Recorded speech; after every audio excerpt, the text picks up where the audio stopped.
Okay, so activity 1 of your lymphatic anatomy lab is tracing lymph fluid collection and flow on models.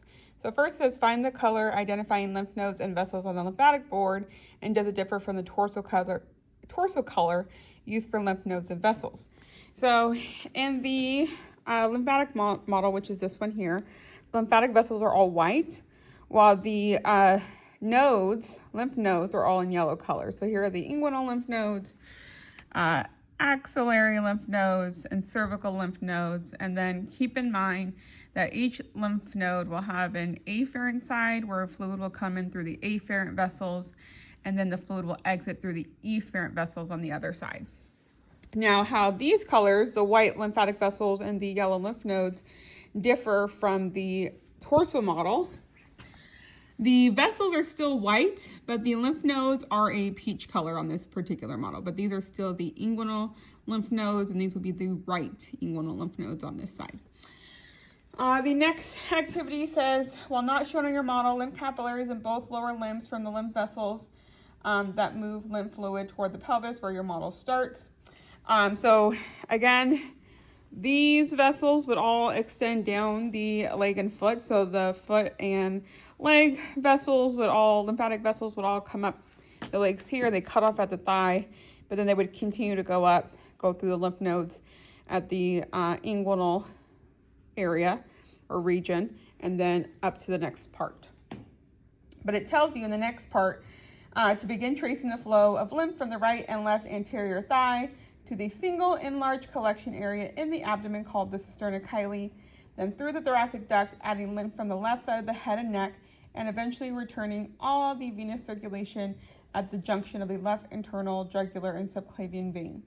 So all that is saying is that, again, from the foot and then up the leg, these lymphatic vessels are going to be carrying fluid through the lymph node for surveillance, and then also from the abdomen and back, all of that fluid is going to then go into what's called the cisterna chyli, which is an enlarged sac here at number 19. So that's the cisterna chyli.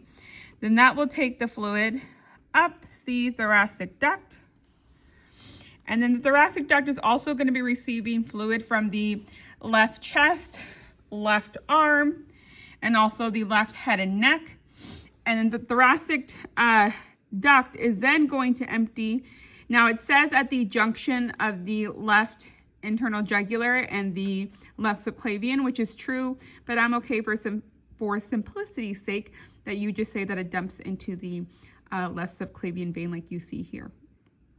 For the right side, the right chest, right arm, right head and neck are also going to be draining fluid, and from the arm, it will go through the axillary nodes, afferent side first, then through the efferent, and then cervical nodes from the head and neck here through the afferent side and then the efferent. Those are going to empty into the right lymphatic duct, which is here at number 6, and then the right lymphatic duct will then empty into the right subclavian vein. The next thing mentioned that swollen lymph nodes called buboes may indicate an infection or cancer in the area drained by the lymph vessels, which bring fluid back into the node,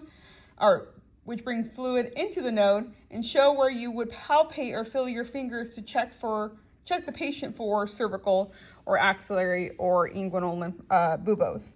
So you would palpate here in the inguinal area if you had buboes here. So you're going to palpate and look for the swelling lymph nodes here. For axillary lymph nodes, you would palpate in the armpit or axillary region. And then for cervical buboes, you would then palpate to look for swelling in the neck area here where those lymph nodes are. Now there are some questions. It says for cervical buboes, why might a throat infection cause swelling here? Well, the cervical nodes are going to be the closest to the mouth. Okay, so if you had a throat infection, you had a virus or bacterium come and infect the throat, as that fluid is being drained here, it would pass through the cervical nodes first, and that bacteria or virus would get into the lymph nodes where the lymphocytes would be surveying that fluid in the lymph node. They would detect the bacteria or virus and begin to fight it off, which would cause inflammation or swelling here. You would also get inflammation and swelling because as they are fighting off that infection, they're also going to be recruiting more leukocytes to that area in order to help fight off that particular infection. So you'll get swelling in that area. The next question asks, why might breast cancer cause swollen nodes in the axillary area? Again, it's all about proximity. So if there was breast cancer occurring at the breast here, which you can't see on this model, the first set of nodes that would be able to capture those particular cancer cells, or where they might get stuck, is going to be in those axillary lymph nodes. So if you are a breast cancer patient and the cancer cells were able to escape and go into the lymphatic system, they would go through the axillary region first, get stuck in those nodes, and begin to grow or divide and then cause swelling there. The next one is inguinal buboes.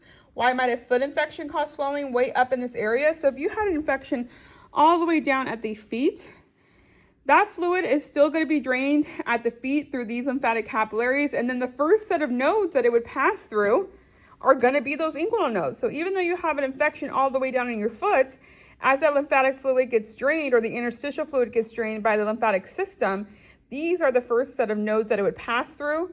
That's where the lymphocytes would detect that particular infection, whatever the pathogen is, whether it's bacteria or a virus. Okay, they would pass through these inguinal nodes first. The lymphocytes would detect that and try to fight it off, which would cause the swelling in those particular lymph nodes. And that's all for activity 1.